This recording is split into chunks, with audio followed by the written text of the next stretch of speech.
తాకట్లో ఉన్న మీ బంగారాన్ని విడిపించి ఆ రోజు ఆన్లైన్ రేటుకి కొంటాం. Sharma gold company.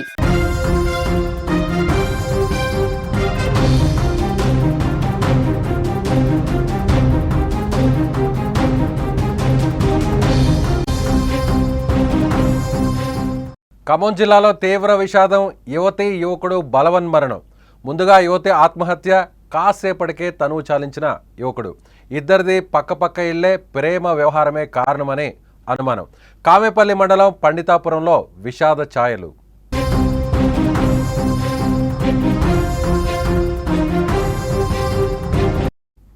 వారిద్దరివి పక్కపక్క ఇళ్ళు, తలుపు తీస్తే కనిపించే విధంగా ఉంటాయి. ఆ రెండు ఇళ్లలో ఇప్పుడు విషాదం చోటు చేసుకుంది. కారణం, ఒకరింట్లో అమ్మాయి, మరో ఇంట్లో అబ్బాయి, ఇద్దరూ చనిపోయారు. ఇద్దరివి బలవన్మరణాలే. ముందుగా అమ్మాయి, కాసేపటికే అబ్బాయి ప్రాణాలు తీసుకోవడంతో ఖమ్మం జిల్లా కామేపల్లి మండలం పండితాపురంలో విషాదాన్ని మిగిల్చింది. వారి మరణానికి ప్రేమ వ్యవహారమే కారణమని స్థానికులు, కుటుంబ సభ్యులు అనుమానిస్తున్నారు. నాకైతే ఏమీ తెలియదండి. మేము ఇంటి దగ్గర లేవు. ఓకే, మేము వచ్చేసరికి అట్లా చేసుకుంది. ఎవరు చూసారు ముందుగా? నేనే చూసా. మా అమ్మాయి ఎందుకు అట్లా చేసుకుందో దాని దగ్గర అట్టుంది. మేమందరం ఇలా కాడే ఉన్నాం. ఎవరు చూడలేకపోయాను, ఏమి చేయలేకపోయాను. ఎవరు గమ్మదీల. నేనే చూసా. మీరే చూసారా? నేనే తలుపు తీస్తే తలుపు వేడి వేసిందని ఇక్కడ కిటికీ కాడ తెర తీసి చూసిన. ఇంట్లో ఉంది గాలం ఉందంటే. బానే అన్నం తిన్నాం, బానే ఉన్నాం. మేము వెళ్ళినాం, స్నానం చేసింది బానే ఇంటి దగ్గర ఉంది.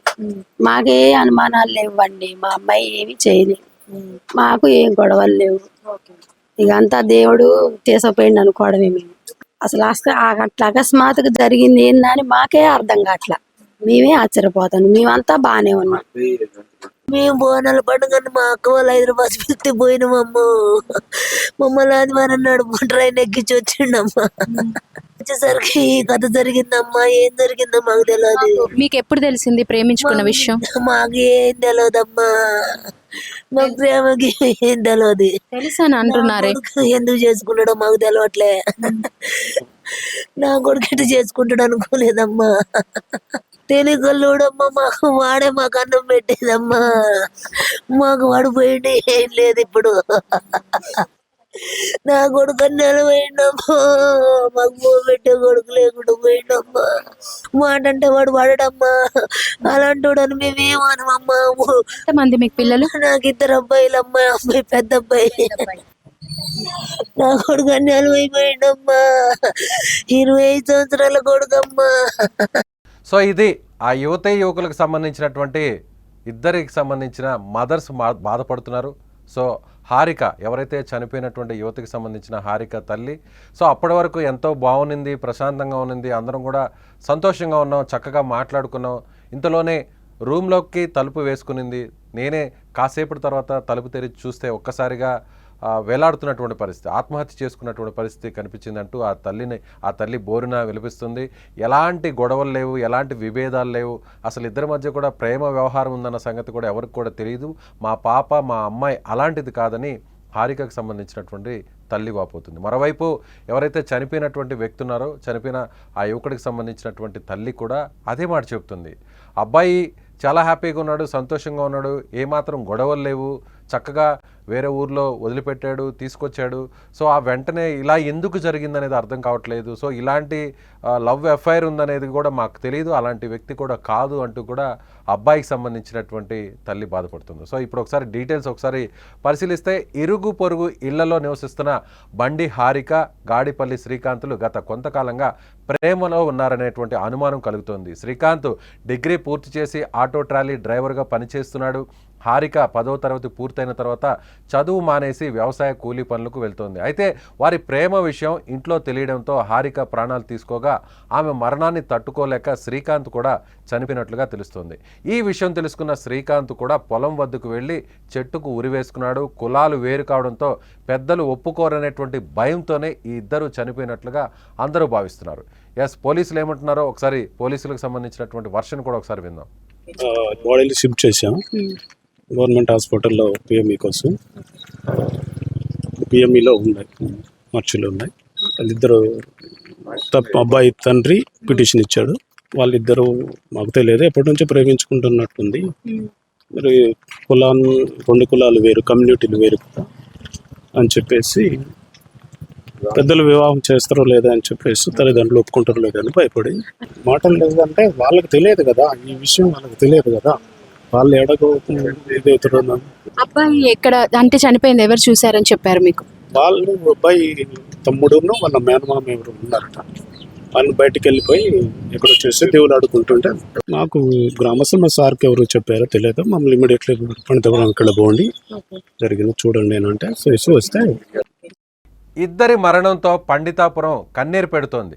అందుకొచ్చి చేతికి అంది వచ్చినటువంటి పిల్లలు ఇలా క్షణికావేశంతో చనిపోవడాన్ని ఆ తల్లిదండ్రులు జీర్ణించుకోలేకపోతున్నారు, బోరున విలపిస్తున్నారు. వారి రోదనను చూసి గ్రామస్తులు సైతం కన్నీరు పెడుతున్నారు. నిజంగా ఇద్దరి మధ్య ప్రేమ ఉంది అనేటువంటి విషయం ఎవరికి కూడా తెలియనటువంటి పరిస్థితి. జీవితంలో ఎదురయ్యే సమస్యలకు చావు పరిష్కారం కాదు, ప్రేమ విఫలమైందని కోరుకున్న వారు వారి జీవితంలో ఇక రాలేరు. ఎవరినో మోసం చేశారని కన్నవారికి అన్యాయం చేసి కఠిన నిర్ణయాలు తీసుకోకూడదని ఇప్పుడు అందరూ కూడా కోరుకుంటున్నారు. చిన్నప్పటి నుంచి మీకోసం ఎన్నో కలలు కంటూ కష్టపడి పెంచేవారిని బాధ పెట్టవద్దంటూ కూడా ఈ ఇన్సిడెంట్ చూసినటువంటి ప్రతి ఒక్కరు ఇలా మాట్లాడుతున్నారు. అసలు నిజంగానే ఈ ఇద్దరు చనిపోవడానికి కారణం ప్రేమ వ్యవహారమేనా, లేదంటే వేరే ఇతర కారణాలు ఏమన్నా ఉన్నాయా తెలుసుకునే ప్రయత్నం చేద్దాం. ఖమ్మం జిల్లాకు సంబంధించినటువంటి సుమన్ టీవీ ప్రతినిధి రామకృష్ణ మరిన్ని వివరాలు అందిస్తారు. రామకృష్ణ, అసలు కారణాలు ఏంటి? యాక్చువల్ గా పండితాపురంలో ఇది ఇద్దరి మరణం ఒక చర్చనీయాంశంగా మారిందని చెప్పుకోవచ్చు. సో ఇక్కడ చాలా విషాద ఛాయలు కూడా గ్రామంలో అయితే ఏర్పడ్డాయి. సో పోలీసులు కూడా ముందస్తుగా ఎలాంటి అవాంఛనీయ సంఘటనలు జరగకుండా ప్రమత్తం చేసి ఊర్లో గ్రామంలో వచ్చేసి చేయించడం అయితే బందోబస్తు అయితే ఏర్పాటు చేయడం అయితే జరిగింది. అలాగే ఈ హారిక చనిపోయిన 2 గంటలకే శ్రీకాంత్ కూడా ఆ విషయం ఎవరి ద్వారానో తెలుసుకొని అక్కడి నుంచి ఆయన ఆ సమయంలో అతను ఆ గ్రామంలో లేడు, అటు నుంచి అట్టే వెళ్ళిపోయి అతను ముందు పురుగుల మందు తీసుకున్నట్టుగా, తర్వాత మళ్ళీ వెళ్ళి చెట్టుకి ఊరేసుకున్నట్టుగా అక్కడ స్థానికంగా మనకు తెలిసిన సమాచారం ప్రకారం తెలిసింది. ఏదేమైనా వీళ్ళిద్దరి మధ్య ప్రేమ వ్యవహారాన్ని చాలా గుట్టుగానే నడిచింది. కాకపోతే ఈ మధ్య కాలంలో ఆవిడ హారిక కుటుంబంలోనే కొంత అలజడి లేచింది, లేకుంటే ఆ తల్లిదండ్రులు ఏదో మందలిచ్చినట్టుగా కొంత సమాచారం అయితే మనకు అందింది.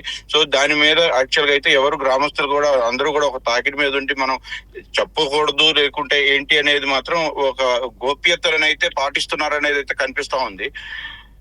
హారికకి సంబంధించిన మన కొంత వివరాల ప్రకారం అయితే మనం వాళ్ళ ఇన్స్టాలను కూడా పరిశీలించడం జరిగింది, ఈ ఇరుగురు ఇన్స్టాగ్రామ్స్. సో ఇన్స్టాగ్రామ్ లో కూడా వాళ్ళిద్దరు కూడా ఒకరికొకరు మిత్రులుగా కనిపిస్తున్నారు. వాళ్ళ ఫాలోవర్స్ లలో కూడా ఈ రోజు వాళ్ళ స్టేట్మెంట్స్ కానీ ఇన్స్టాగ్రామ్స్ లో అన్ని చోట్ల కూడా ఒకరినొకరు మిస్ యూ అని చెప్పేసి వీరిద్దరు ప్రేమ ఇలా జరిగింది అనే విషయాన్ని కొంతమంది స్టేటస్లు పెట్టుకోవడం, ఆ ఊరి వాళ్ళే కావచ్చు, వాళ్ళ స్నేహితులే కావచ్చు, హారిక స్నేహితులు కానీ శ్రీకాంత్ స్నేహితులు కానీ దీని మీద ఇంకా పూర్తి స్థాయిలో దర్యాప్తు చేస్తున్నాం. అసలు ఎందుకు ఏదే బలమైన కారణం ఏమై ఉంటుంది అనే దశగా పోలీసులు కూడా చూస్తున్నట్టుగా తెలుస్తుంది. విజయ్, రైట్. సో ఇది రామకృష్ణ చెప్తున్నట్టుగా గ్రామం అంతా కూడా ఒకే మాట మీద ఉన్నారు, కారణాలు ఏంటో కూడా తమకు తెలియవు అని కూడా చెప్తున్నారు.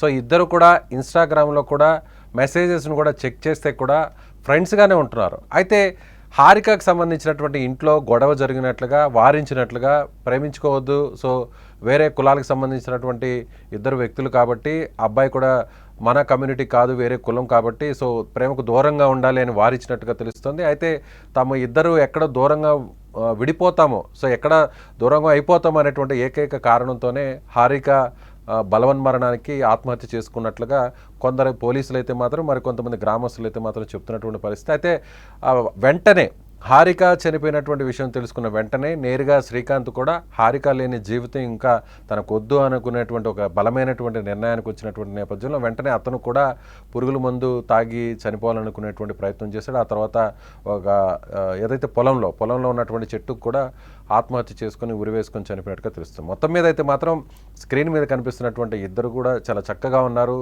ఇద్దరు కూడా యువకులు, శ్రీకాంత్ అలాగే హారిక ఇద్దరు కూడా పక్కపక్క సమీపంలో ఉండేటువంటి ఇంట్లోనే నివసించేవారు. సో అలా స్నేహంగా ఉన్నటువంటి ఇద్దరు పరిచయం తర్వాత ప్రేమగా మారి ఉంటుందేమో అనేటువంటి కోణంలో పోలీసులు దర్యాప్తు చేస్తున్నారు.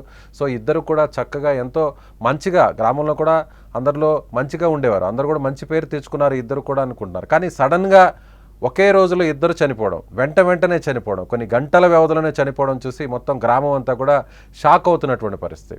సో ఎక్కడా కూడా ఈ విషయాన్ని బయటకు కూడా ఎవరికి కూడా తెలియదు. సో ఇద్దరు ప్రేమించుకుంటున్నారు అనేటువంటి సమాచారం ఎక్కడెక్కడ గ్రామంలో ఎవరికి కూడా తెలియదు, కనీసం కుటుంబ సభ్యులకు కూడా తెలియదు అనేటువంటి విషయాన్ని ఆ తల్లిదండ్రులు నేరుగా చెప్తున్నటువంటి పరిస్థితి. నేరుగా హారిక తల్లి కూడా మాట్లాడుతూ అదే మాట చెప్తున్నారు, అలాగే శ్రీకాంత్ తల్లి కూడా అదే మాట చెప్తున్నారు.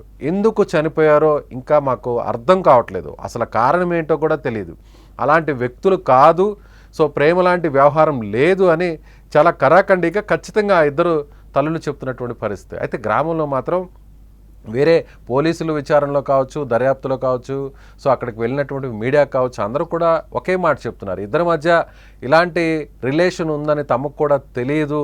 సో ఇద్దరు కూడా పక్కపక్క ఇంట్లలో నివసించేవారు. సో శ్రీకాంత్ చదువుకుంటున్నాడు, అదేవిధంగా హారిక 10వ తరగతి వరకు చదువుకొని తర్వాత చదువు ఆపేసి ఇంటి అవసరాల నిమిత్తం అక్కడ పొలం పనులకు వెళుతుంది అనేటువంటి విషయాన్ని కూడా గ్రామస్తులు కూడా చెప్తున్నారు. అయితే ఇద్దరు వెంటనే చనిపోయారంటే అందులోనూ సమీప ఇళ్లలో నివసించేవారు కాబట్టి ఖచ్చితంగా ఇద్దరి మధ్య లవ్ అఫైర్ అనేటువంటి ఉంటుంది. సో ఇద్దరు కమ్యూనిటీస్ కూడా వేరు కాబట్టి, వేరే కులాలకు సంబంధించినటువంటి యువకులు కాబట్టి మొదట హారిక ఇంట్లో ఈ విషయం తెలిసి ఉంటుంది, అందుకు హారికను వారించుంటారు. సో ఇంట్లో ఉండేవారు అయినప్పటికీ కూడా సో విషయం తెలియకుండానే వెంటనే తల్లితో అప్పటి వరకు బాగుండి వెంటనే తలుపు వేసుకొని ఆమె సూసైడ్ చేసుకున్నట్లుగా తెలుస్తుంది. సో తల్లిదండ్రులు చెప్తున్నటువంటి మాట వింటే, ఆ గ్రామంలో చెప్తున్నటువంటి వారి మాటలు వింటుంటే అందరూ కూడా బోరున విలపిస్తున్నటువంటి పరిస్థితి. అప్పటి వరకు చక్కగా ఎంతో సంతోషంగా ఉన్నటువంటి ఈ యువకులు ఒకే రోజు కొన్ని గంటల వ్యవధిలో ఇలా ఆత్మహత్యలు చేసుకోవడం ఇప్పుడు గ్రామంలో తీవ్ర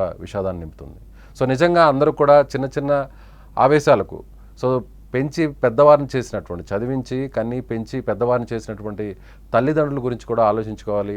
ఇలా ప్రేమ పేరుతో దూరంగా ఉంటాము అనేటువంటి ఒక చిన్న ఆవేశంతో మొత్తం జీవితాన్ని ఈ విధంగా కడతీర్చుకోవడం నిజంగా బాధాకరం. ఎవరైనా సరే బలవన్మరణానికి ఆత్మహత్య చేసుకునే ముందు ఒక్కసారిగా ఆలోచించండి. మిమ్మల్ని నమ్ముకున్నవారు, మిమ్మల్ని కనీ పెంచి పెద్ద చేసి మీ మీదే కొండంత ఆశలు పెట్టుకున్నటువంటి తల్లిదండ్రుల గురించి కూడా ఒక్కసారి ఆలోచించండి. సో ఈ ఇన్సిడెంట్ గురించి మీరేమనుకుంటున్నారో మీ అభిప్రాయాన్ని ఖచ్చితంగా కామెంట్ బాక్స్లో తెలియచేయండి. చూస్తూనే ఉండండి Suman TV digital live, Suman TV live.